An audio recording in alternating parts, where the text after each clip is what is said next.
Thank you. Welcome, everybody. How we all doing? Oh, we can do better than that. I teach an attitude class, remember that. How we all doing? People ask me how I'm doing. I say, it's the second best day of my life. And you know what the response usually is? What was the first one? I said, it hasn't happened yet. Okay, a couple things. You already know about cell phones and all that stuff you heard about every time you go to these seminars. Our company's gone green. So what I'm going to do is I'd rather have a business card with an email, because I know that sometimes writing is not the best, but if you would like this PowerPoint presentation emailed to you, put your either business card or put your email address on this piece of paper here, please, and we'll email you the whole presentation. How does that sound?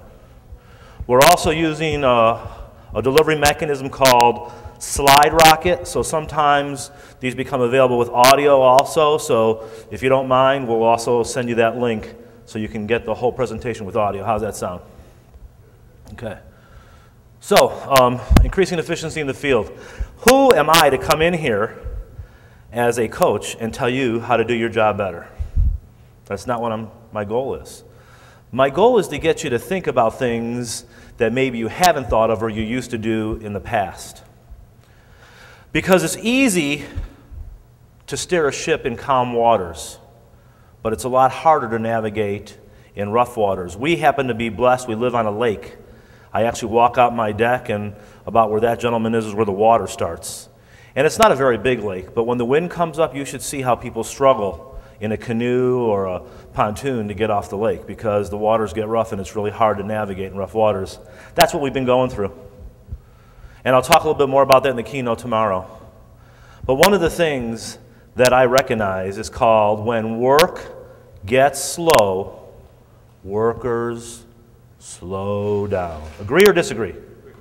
That's a fundamental problem we have, right? Well, let's just take a census here. How many contractors here are union contractors? Raise your hands. Okay, and how many are non? It doesn't make a difference. When work gets slow, workers slow down.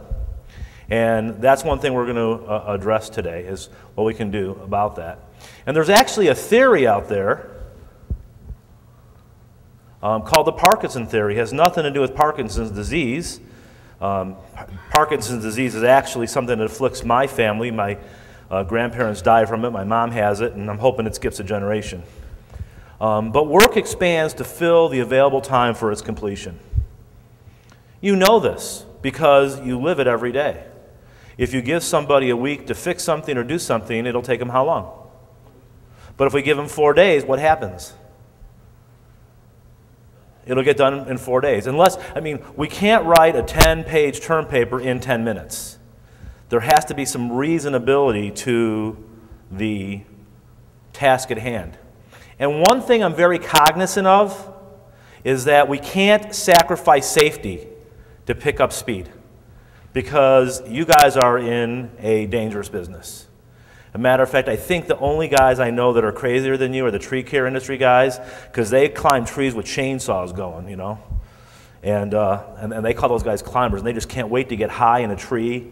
And I'm going to tell you something about measuring, because, you know, Greg, how many of you were in Greg's presentation a little bit ago? Anybody here? You know, he talked about some things about the cup being half full.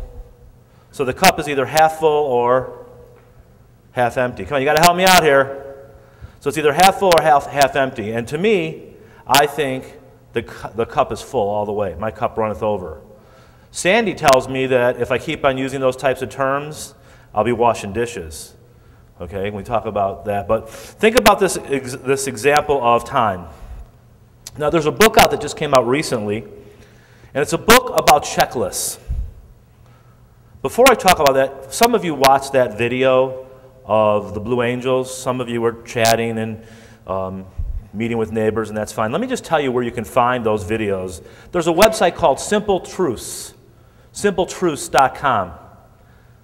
And you'll see some videos there that you can watch for free. One's called Eat That Frog, the Blue Angels.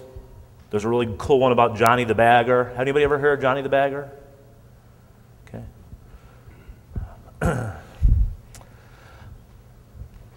So if you want to go look at those are maybe beneficial for you. This book is written by a surgeon. He talks about all the complications that it takes to do surgery and all the things that could possibly go wrong. And also translated to intensive care units, because in intensive care, they've measured that typically a nurse does something, or a doctor does something to you over 200 times a day. And any one of those things could kill you if they get it wrong. If the machine malfunctions, the wrong medication, intravenous tubes get infected, all those things are possible. And doctors make mistakes. Contractors make mistakes. We all have failures. There's accidents and fatalities. And candidly, one of the things that you want to do to keep your costs down is keep your mod rate low, right? Because we don't want to have our mod rate go up for accidents. How many of you have checklists for things that get done? Checklists for things when they come in the shop? Raise your hands if you have checklists. Okay. If you don't have checklists, I encourage you to think about how you can implement checklists. Because to me, time is not about what time it is now, that it's 3:35. Time for me is a sequence of events, one after another. A matter of fact, the way I think is not in days or what day of the week it is. It really isn't that important to me unless I have to be somewhere at a certain place at a certain time. It's what happens in sequence. So right now, we're talking about this book or about you making checklists. The next sequence for me is the next slide. Think about your business and efficiencies as sequencing. Do you do that? Do you do it all the time? Or do you, when you look at the job, I guess we have some owners in this room, right? Who are owners? If you're an owner, raise your hand. If you're an estimator or in management and you control the cost of a job, raise your hand. Okay, so we have more management people. If you actually do the work and you actually go up and do the rigging and operate the cranes, raise your hand. Okay, so these checklists and how we communicate are really important. And the neat thing about checklists are they're simple. It's not a manual. I see you guys have these manuals and all these things that you have to learn and all these competencies, but certain things happen in sequence. As a matter of fact, I'm going to skip ahead right now because it kind of ties in with this, but why do planes crash? Pardon me? There's an accident. Typically, why does the accident happen? Human error, sometimes mechanical error, sometimes weather. Weather is a huge piece of the puzzle. Well, years ago, the Boeing company was building these planes. And they were big. And instead of having 2 engines on them, they had 4 engines. And in 1935, and instead of one pilot, there's more than one pilot. And they're competing against another company. And they go to do a test flight of this plane. And it goes up, takes off beautifully, and at 300 feet, one of the wings tips, and the plane crashes. Of the 5 pilots, 2 of them are killed. And the government decides to buy another plane. Does anybody else know this story, about this airplane story? But some pilots said, let's look at this in different detail. Let's look at this from the standpoint of the complexity that has changed from the planes we used to fly to this new monster with 4 engines. There's double the engines to take care of, there's all these extra controls, and they came up with checklists, right? And these checklists allow them to fly the plane well. And it was an amazing plane. The government ended up buying 13,000 of them. It was called the B-17 bomber. But it wouldn't have happened if these gentlemen didn't simplify the process. We live in a very complex world. I mean, I look at the bid packages that you all get. They're so complicated. And they may seem similar from package to package, but all you need is one engineer or one attorney to put one clause in there, about subrogation of insurance or something, and that actually, changes all the dynamics. So try and think about things in maybe a more simplistic way when we talk about efficiency. So here are 2 ideas that I'm going to give you. If you listen to Greg's seminar, he was talking about measure. I believe in measuring and measuring, but the problem is you get so much data. That's pretty loud, isn't it? Is that better now? You get so much data, you don't know what to keep track of. And what data do you look at? So when I help companies from an economic standpoint, I have them do a flash report. As a matter of fact, a lot of the stuff that we have that I'm going to talk about today is on our website. Some of it's free, some of it you have to pay for. It's like $20 a month. But a flash report, simple. How much money do you got in the bank? How much money, do you have owed to you versus what do you owe? It's a ratio. So some of these things are very simple. One of the things that Tree Care taught me was, how do we measure how many trees do you cut down in a day? Or how many trees you cut down in an hour? Branches aren't real quantifiable. They come in different sizes, different shapes. They're up at different heights, so how do you do it?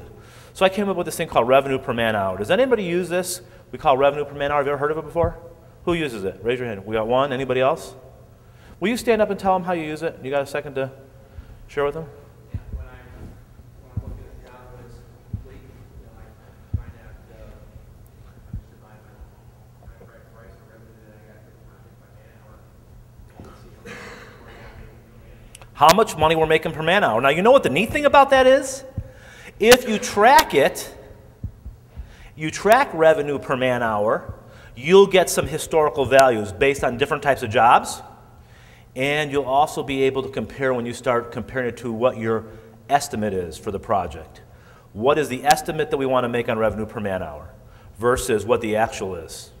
And some other things that are talked about are on, I don't like this word, but I'll say it anyway, bidding, is that how low will other people go? And talk about, they're doing it under my cost. And Greg was talking about, well, some people has gotten very efficient and they are able to make money or what have you. Maybe break even. Maybe they don't understand their cost. I think that happens a lot too. So how many of you made money in 2009? Raise your hands high. Be proud of it, man. How many? Keep them up for a second. How many of you made more money in 2009 than you did in 2008? So you guys are doing some good things, right? Thank you. What are you doing differently? What happened in 2009? What changed? What did you do differently? We raised our margin. How do we do that? Pardon me? Bid higher. You still got projects. Is it true that now when there used to be 2 or 3 bidders, now there's many more on projects? There are more guys showing up? Are many of them qualified to do the work? But they're still allowed to quote it, right? They're still allowed to bid it. So in my world, I think part of your job is to make sure that people that quote the work are qualified. Not that you're the policeman of the industry, but obviously this is SCAA, right? So that should be some of the things that you would want to do is make sure they have credentials. But revenue per man hour is something that you can do very easily. And if you tie it in with a budget in the beginning of the year, and you know about how many man hours you'd like to work, and how much revenue you'd like to make per man, you're going to get a gross profit number. And now you have something very easily to quickly always refer to. You should obviously do your postmortems after your projects, disseminate them. How much did we make on this project, what have you. Those are all important things as well. How many of you think that revenue per man hour is something you could use, that you'll think about? Okay, at least it's because when you come to these types of conventions, you want to go with a couple good ideas, and this was one of my better ones, so I'm hoping that you'll like it. Okay, and the other one that I want to talk about is when you downsize. How many people here have laid off people? I mean, we've had a downsize, right? How do you determine who you're going to lay off? Who goes? Is it seniority? Is it based on highest paid? Is it based on newest person? How do you do it? Pardon me? Usually it's all of the above. So tell me what that means. If they're producing and make us money, we'll find a way to keep it. Now, what a novel idea that is, right? If they're producing, making money. Does everybody do it that way? That guy's been here a really long time. He's been here 28 years. We don't want to hurt him. But the reality is, and I truly believe this, man, I think the people that gave you the best days of their career you should keep in your company and take care of them the best you can, but sometimes you have to make hard decisions. And if that person isn't as productive, maybe you can talk about scaling down his wage or scaling down his hours. Sometimes those people have to be the people that get laid off. But I like the idea of productivity, the people that do the best work. So I'm going to take a big risk here, because he looks pretty tough over there. I'm going to take a big risk. Oh, look, you right here. That's like you. How many people here are over 30? Raise your hand. 30. Okay, now how many people here are under 30? Yeah, I told you I was worried about you. What do you think of this generation on their work ethic? The under 30 work ethic. Do they have what we have? Huh? Some of them do, right? Some of them. He's tough, I can tell right there. All right, he's got what it takes. But they don't have the tenacity, the drive, the sacrifice, the passion that I think that we have. And you know how I know it? I have 5 kids, two biological and 3 step kids, under 30. They're just all under 30, between 24 and 30. And they don't have the drive. I'm always kicking them to do better, right? I think one of the things that can happen, because I anticipate that the people that are at this convention are the ones that are going to be in business for a long time, is there is going to be an employee gap of good people. I think that that's what's going to happen, because right now there's a surplus.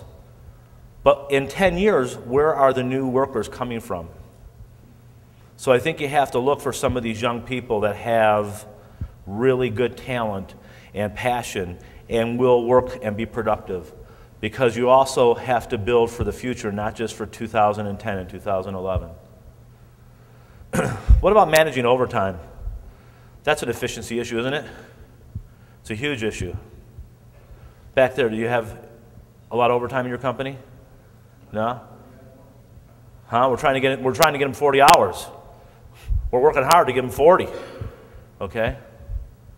But remember, when work gets slow, workers slow down. And it may not be your workers, because in your industry, you are dependent on other trades, aren't you? Isn't that true? How many people here are general contractors, are GCs? Not very many. So you don't control the project, do you? You may have to wait for somebody before you or somebody after you or somebody in between. Does that happen? So one of the things that I think is important is working with the other trades. Are you doing that more today than you've done in the past? Have you started that? Raise your hand if you haven't started working with the other trades. If you haven't done anything like that. We're not working with the other trades. You know, you have a pre-construction meeting, and then maybe you have a weekly meeting in a trailer. How's it going? You did this. You didn't move my pile. You didn't do this. But what about the spirit of cooperations when you stack trades to increase efficiency? Because they're in the same boat you are. They want to make money and they want to get done too. But it can't be at the expense of everybody else, because that really puts a rock in the funnel. How about this really different type of a concept where we embrace the other trades? Because I hear, you know, I'm on the road 210 days a year. People ask me where I live, I say Hampton Inn. Sometimes Motel 6, okay? But I get in the field, I get in the trenches, and I hear these things. We never want to work with them again. They're terrible. You know, don't bid a project if they're, you know, in that project. Does that happen? Embrace working with the other trades to increase efficiency. Find out what their schedules are. And it's not only just once a week in the trailer when the person from the general contractor has the gauntlet, you know, and is cracking down. What other trades are you dependent on or dependent on you? Concrete. Got to have pads and pads down right. What else? Masonry. Agree? Do they get in your way? All the time. Do you think if you talk to them and explain to them your challenges and you heard theirs that you maybe could work closer together?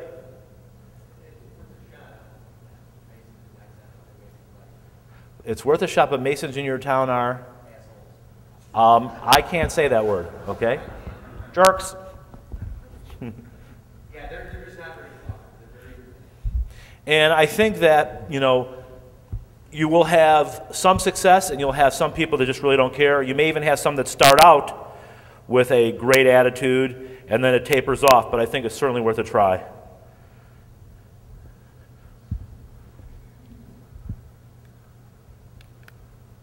Work orders, you have more details with your project planning than just work orders, right? I mean, you have prints and all kinds of scope of work and materials lists and what have you. That happens in your industry. But do you have a simple work order? Does that get generated ever? A simple work order? Yes or no? Yes. And what do you do with it? Fill out what you did, who ordered it, and then sign it. Have them sign it. I think work orders should be very simple and only give the details similar to that checklist. And every team member needs to know who's in charge.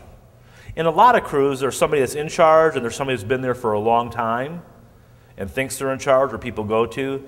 In today's environment, you've got to have a person in charge. You've got to have the person that is accountable. If you are the leader of the company, if you're the president or the CEO, you're accountable. The same thing happens on the job level. And job huddles every day about where we are. What can we do better? How can we make up time if we're behind? If we're ahead, what can we do to continue to maintain that advantage? Or what problems do we see? It gives everybody on the crew an opportunity to have a voice. But at the end of the day, there's one person in charge. And I don't know how often that happens because I didn't get to interview everybody before I got to come up here and speak. But I know from my experience that sometimes there's a person in charge and someone that wants to be in charge. Sometimes the person we put in charge maybe isn't very dominant and is more laid back. Okay? Maybe that has to be discussed. But make sure that there's accountability. And make sure there's good communications, good clarity between workers.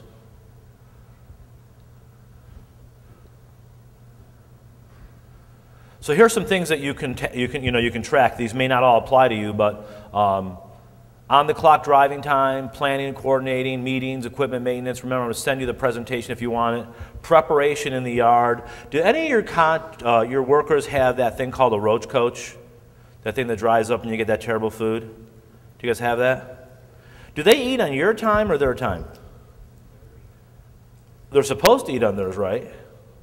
But how many times do they clock in and then go put their uniform on and then go to the roach coach and do that kind of stuff or put their safety equipment on? Does that ever happen? A bunch? Need to stop that. Okay? That's on their time. My dad is an old German guy. And when starting time was 7 o'clock, that didn't mean walk in the door at 7 o'clock. That meant be ready to work at 7 o'clock. And if you take the time of 15 minutes lost per day in the beginning of a shift, times however many guys, let's say it's 5 guys, that's an hour and a quarter a day, then multiply that by 5, and the math starts adding up, right? Pardon me, and you do it 250 days a year, and it's a lot. So think about these things. It's not that we're trying not to have a good culture and a good place to work, but the employee is engaged in the success of our business. And we are risk takers because if we put that bid out there and get that project and we're awarded, then we have to perform. And they have to perform. And you know what? When things are tough, we have to make some sacrifices. And they have to sacrifice how they do things too. And you can present it in a way where it's not going to think like it's resentful.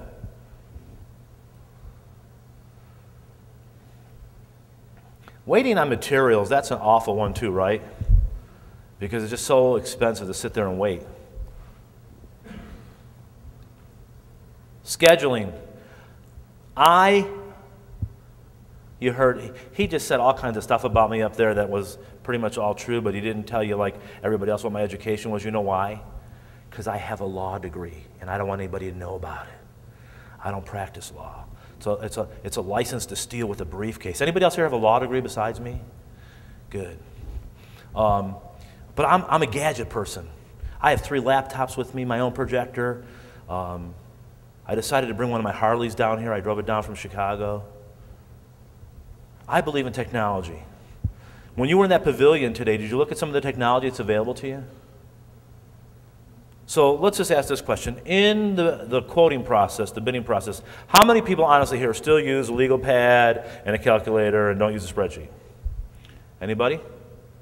Got one guy? Anybody else? All right. Okay. We got 2 honest guys here. I bet there's at least 3 or 4 more out there that just aren't raising their hand. How many of you use at least spreadsheets of some type? Excel spreadsheets or some type of spread? Raise your hands. How many of you specialize software for estimating bid to win or industry specific? Okay, good. Now what about scheduling? Do you have software for scheduling? Who has software for scheduling? Raise your hands. Who doesn't have software for scheduling? So you don't have any type of project management, any Gantt charts or anything like that. That will improve your efficiency. I don't say rush out and go buy a program on a computer to check efficiencies and to measure your project. There's a lot of them. But I think you should start investigating them because they will actually help you stay on track. I actually have a client, and he has these tiers, and he has men and equipment, and he moves them like chess pieces in his office. Okay? And I think it's really cool. Until somebody knocks it over, and then I go, okay, what do you do now? Okay? I actually had a pet iguana, and the iguana took one of the pieces. They couldn't find it for quite some time. So think about how you can use technology, and the cost of technology has come down a lot. The problem with it is that it's hard for us to use it and continue to use it. I actually have clients that do stuff on even Google Calendar. They color code stuff and they just put it on a Google Calendar. They have numbers. You know, if it's a number 1, it's scheduled and don't move it. If it's a number 2, it's confirmed but it can still be moved. If it's number 3, it's not firm. And everything is on a schedule. And it's visual because there's so much stuff you just can't remember it all. I know there's people in the audience today that they say I have a really good memory and I can remember everything. But there's just so much detail that goes on that it's hard to remember everything. And one of the things in efficiency that really messes us up is mobilizations, right? Because if we have to take all of our stuff away and go back on multi-day jobs, those mobilizations are very costly. So specify those in your quote, in your bid. Are you allowed to back charge if somebody slows you down in another trade? If that, yeah. And how are you viewed for that? How are you viewed as a company for doing those extras, those change orders? Not very highly. So there isn't a way to encourage you to say, well, you know, this guy slowed me down, so I have another mobilization, there's a change order. I truly believe that what happened in our economy was that we have gone to low price, right? People now are buying on price. Agree or disagree? Okay. And if you're a really good contractor, you can sometimes get more than the low price. You have to justify it based on things like we don't have a lot of change orders. What we put down for our price is what we're going to charge. And we work really hard to make sure that there's not a lot of extras, because if the project's $1 million and there's $200,000 in change orders, but your bid was $1.1 million, they're still out $100,000. Agree? So I think these are important concepts that you have to clarify, and you'll gain, you know, you already have gained, most of you, in your reputation over years and years of doing business. But just kind of keep that in mind, that software in scheduling can help you gain some efficiencies. It helps you look at things. I know this has never happened to anybody, so I'm not even going to look. Raise your hand if you've ever shown up to a job and they weren't ready for you yet. Go ahead. Okay, put your hands down. I didn't want to see. Okay? That is a loser, right?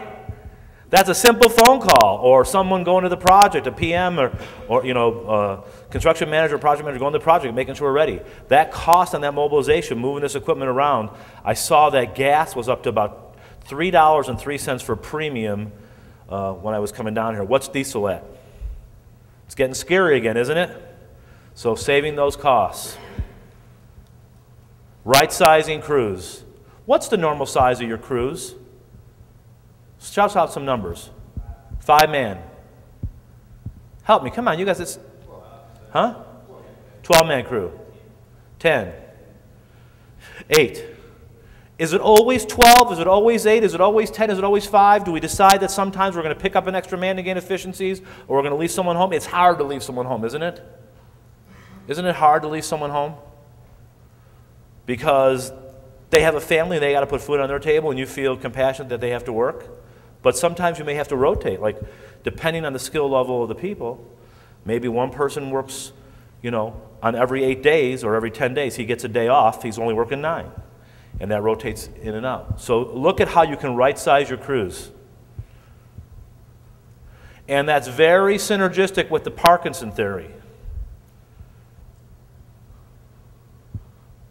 Because they'll tell you, well, we need an extra man. And I'll tell them, well, you don't. If you've been in the business a long time and you've done the work yourself and you've actually done it, you know how many guys it takes to do it. Isn't it funny how they're always taking a break when the owner or manager shows up to the job? Isn't it hysterical? I mean, but it's true. They always take a break when we show up. Cross-training.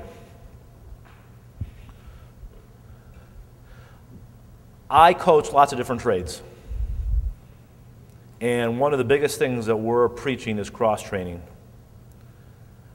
What is the capability of those 10 men to do multiple functions on that job?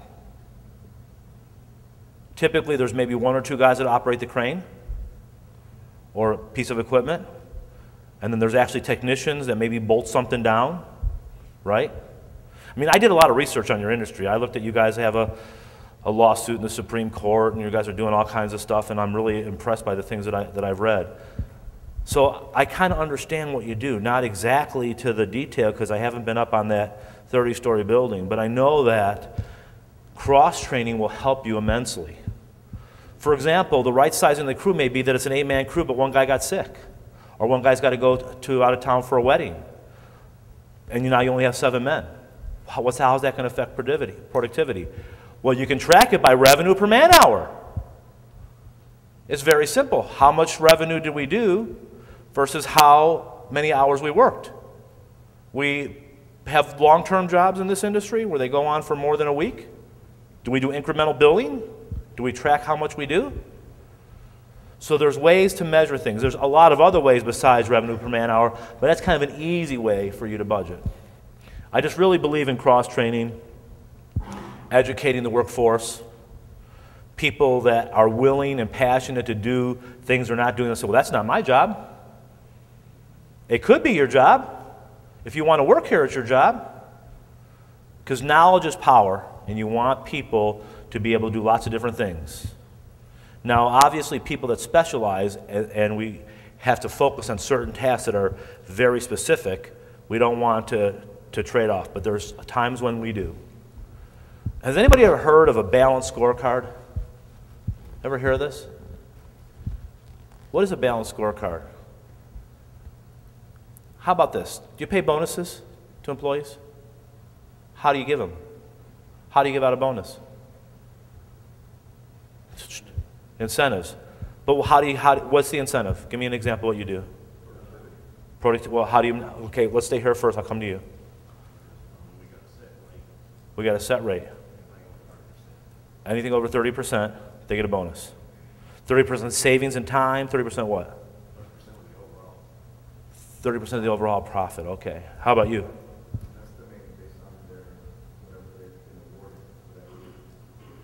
For that year. So give me an example.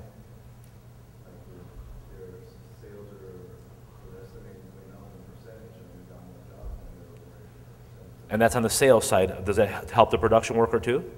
Okay. So yours is overall. Okay. Anybody else? How many people give bonuses because we think that guy worked hard? He's a good guy, he shows up on time. We don't have any problems. You give bonuses that way? Just raise your hand if you do. Okay? Let me just tell you that showing up on time is part of your job description. We don't bonus for that. Okay? Working, every day and not complaining, we don't bonus for that either. We bonus things for productivity gains, for people that teach other people how to do jobs, for training. There's different things that you can measure performance-wise to give bonuses on. When you hang that carrot out there, wait till you see what happens to productivity. Create a bonus pool. Take 2% of profits or 3% of profits, create a bonus pool. Put $30,000 or $40,000 in a bonus pool and be able to divide it out based on measurable criteria. Not just the guy at the end of the year who seemed to be good at the end of the year but started out pretty crummy, or there was guys that started out really good in the beginning of the year and they got tired and they finished weak. Because then it's based on your memory and your opinion about them. It's not measurable. And it's really not fair, is it? It's subjective. So pick things that you can measure. But I'll tell you what. I'm going to tell you a story. I have a client. I'm bragging now, okay? I'm taking 2 minutes to brag. I have a client in Michigan. And I came in the office and I said, did anybody see my Mont Blanc pen? Does anybody know what a Mont Blanc pen is? It's one of those plastic pens that they charge $200 for that really isn't worth it. But I have a fetish for Mont Blanc pens. Does anybody see my Mont Blanc pen? I misplaced it. No, well, don't worry about it. We'll get you a new one at the end of the year. I go, I'm not expecting to buy me a pen. I may have lost it on a project, whatever. Just, if anybody sees it, put it on my desk. So it's the Friday before Thanksgiving. I'm with one of the owners, and we're in Detroit. We pull up to this building, and it looks like a bank. Big granite pillars out front. We walk in. I don't really know what we're doing there, and it's a jewelry store. The old vault's in the back, and the door's open. It's really cool. They hand you an espresso when you walk in. I'm looking around. The place is amazing. The owner's name is Kevin. He says, Guy, come on over here. I want to show you something. I want to show you this pen. And he holds up this blue pen. Now, I had a Mont Blanc pen. I told you they're outrageously priced at $200, right? This one is $600.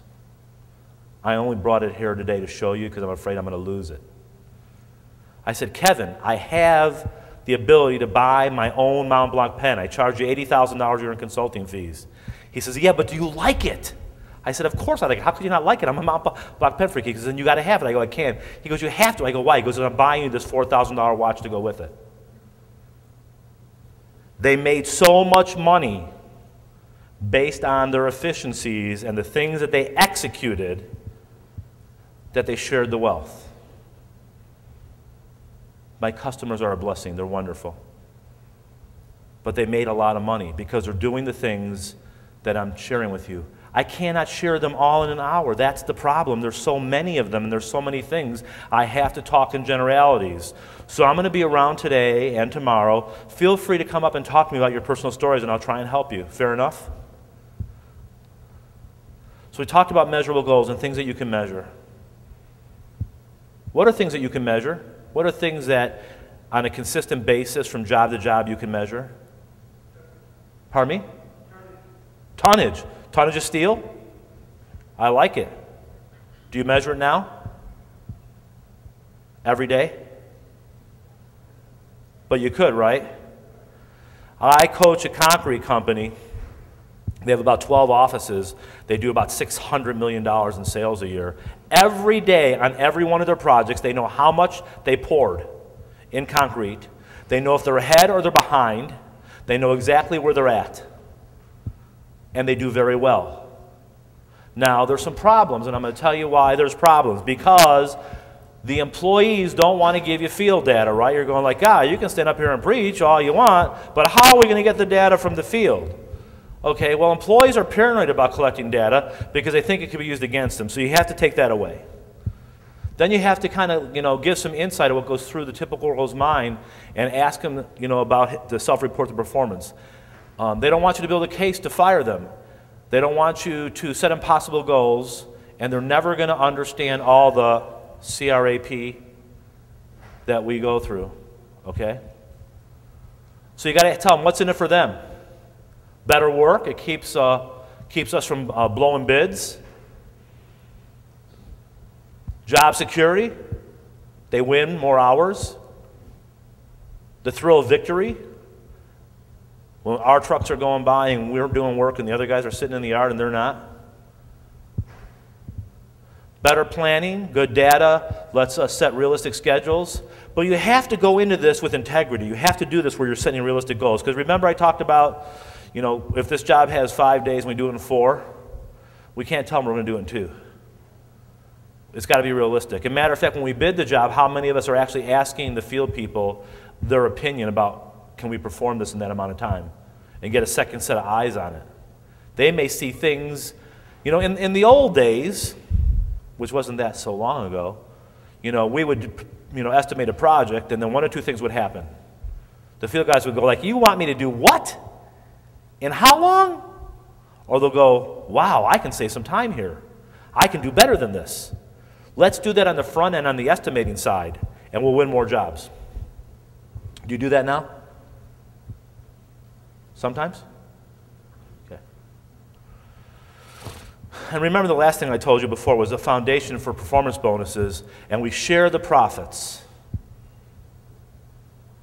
We actually share some of that victory with the guys. They're getting paid an hourly wage, and they're getting paid a good wage. But if we're doing really well, there's nothing wrong with sharing some of it. So you got to minimize the amount of time it takes people to fill out reports when you decide what you're going to measure. You got to keep the process and the form simple. Only collect the data you really need. Set clear roles and responsibilities for data collection. Who's doing it, what you're measuring. Let the field leaders practice filling out the forms and coach them as they are needed. Collect data only on the 4 to 6 critical benchmark tasks that make or break the job. What are the critical success factors that make or break the job? And listen to your field workers for improvements and suggestions. Now, here are some of the things. I actually interviewed a guy.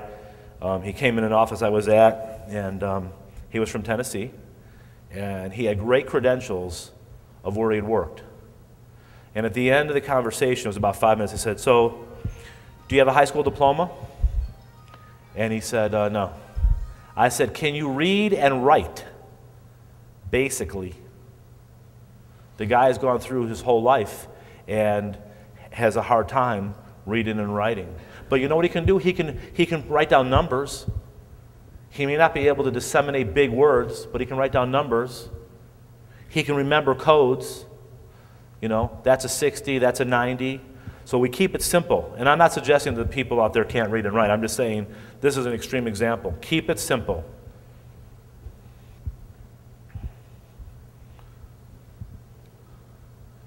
Stick to your guns. If you say you're going to do this, this slide basically says stick to your guns, explain to them why we're doing it, what we're going to do, and if they're not going to do it, fire them. Did you hear what I said?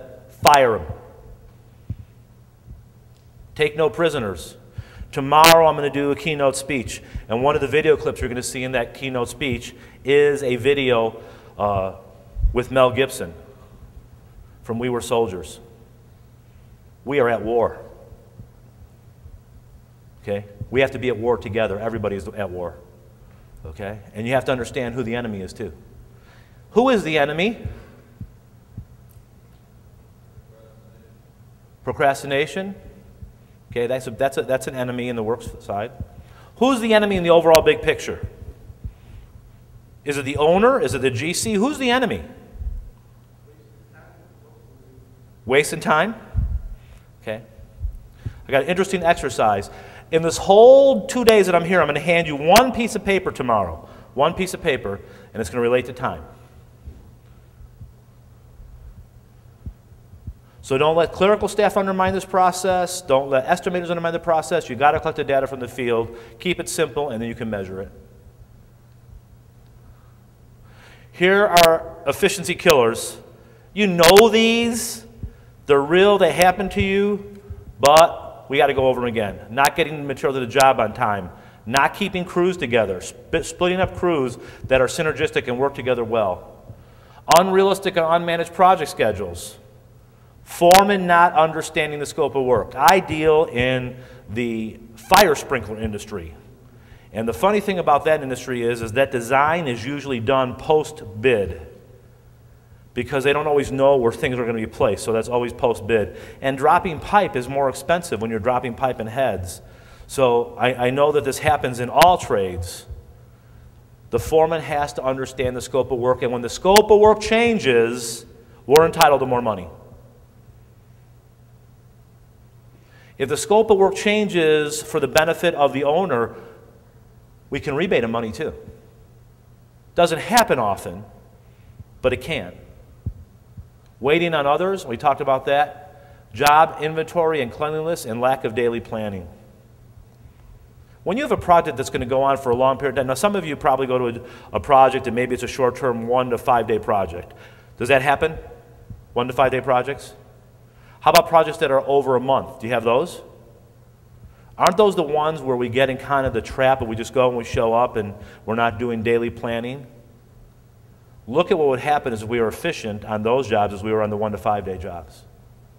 But we kind of get, well, we're scheduled to be there for 2 months. That's where I'm going for the next 2 months. That's where I'm going to show up. At the end of 2 months, it'll probably be done within a day or two. Because we don't look at daily schedules all the time. And again, please, I'm not trying to talk down to anybody here. I'm trying to motivate you to look at some of the things that maybe you're not doing or maybe could do a little better. I'm here to help you. That's all I want to do. Knowing where your large projects are at. Man hours used, material quantity used to date, average material per man hour. This is an interesting one. Average material per man hour used to date. Total material budgeted. Percent of material installed. Project man hours needed to complete the job at the current pace. Halfway through the project, where are we at? Think about a sports team, right? Let's take a football team. Who's a terrible football team? Pick one.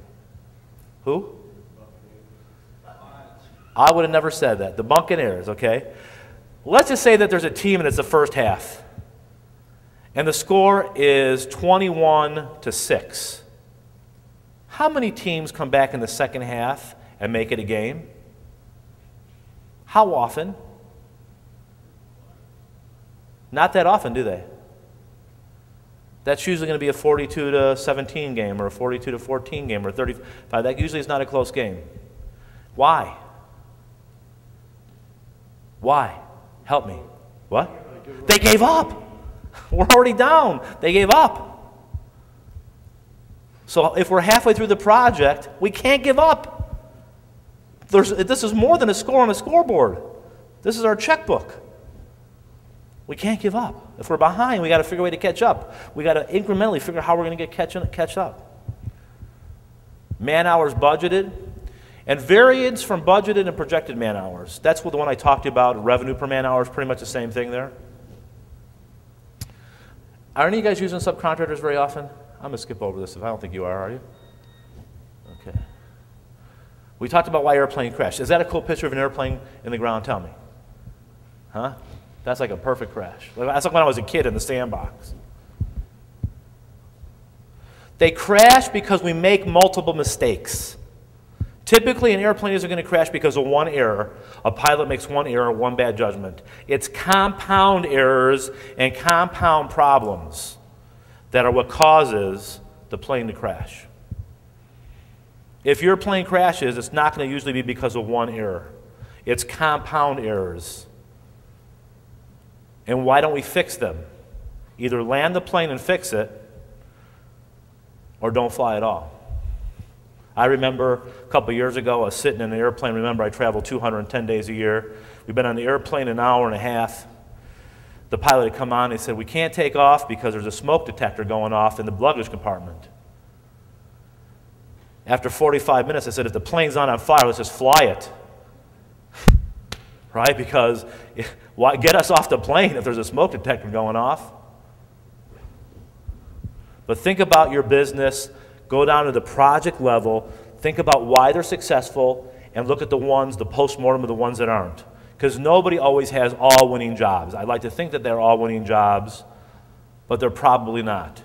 And even if you make profit on them, it's not as much profit as you anticipated. So I don't clarify that as a winning job. It's an okay job. Keeping equipment in tip-top shape. I only put this in there because it says it's in your program that I was going to talk about it. If I walked into your yard and looked at your equipment, would I be impressed? Would I be impressed? Huh? You'd be impressed if you walk in the shop and saw the equipment. Yeah? Clean, in place, in order. Pretty much everybody that way?